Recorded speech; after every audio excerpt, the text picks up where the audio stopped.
The high-stakes Trump-Putin meeting concluded in Alaska with no significant breakthrough towards peace in Ukraine. The meeting was followed by a joint press conference, but neither leader took questions from the media.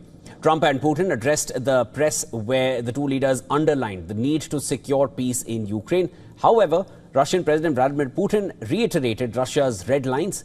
Putin emphasized that the root causes of the conflict must be eliminated and all of Russia's concerns must be taken into account.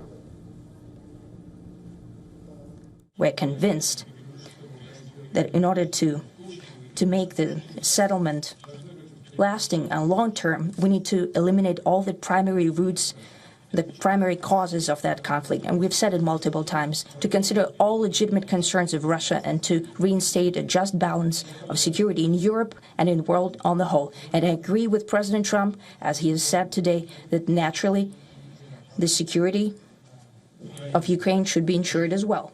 Naturally, we're prepared to work on that. Putin red-flagged possible attempts by Europe and Ukraine to sabotage peace talks and added that he hoped there would be no backroom dealings or provocations by either of them to derail the talks.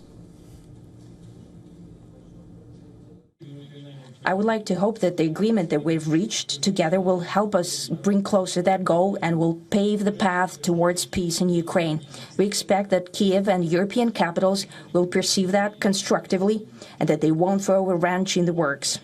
They will not make any attempts to use some backroom dealings to conduct provocations to torpedo the nascent progress.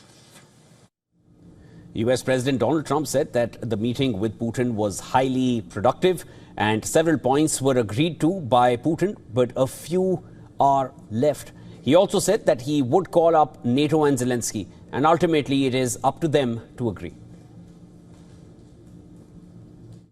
I believe we had a very productive meeting. There were many, many points that we agreed on, most of them, I would say, a couple of big ones that we haven't quite gotten there, but we've made some headway.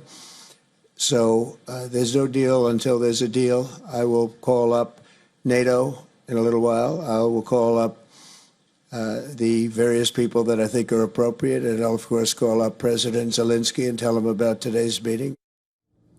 The press conference came after nearly 3 hours of talks between the two sides. However, the meeting was not a one-on-one meet as was planned earlier. It was instead a 3-on-3 meeting, with Trump joined by Secretary of State Marco Rubio and Special Envoy Steve Witkoff, while Putin was joined by his aide Ushakov and Foreign Minister Sergei Lavrov. Thank you, press. Let's go. Thank you, press. Thank you, press. Thank you.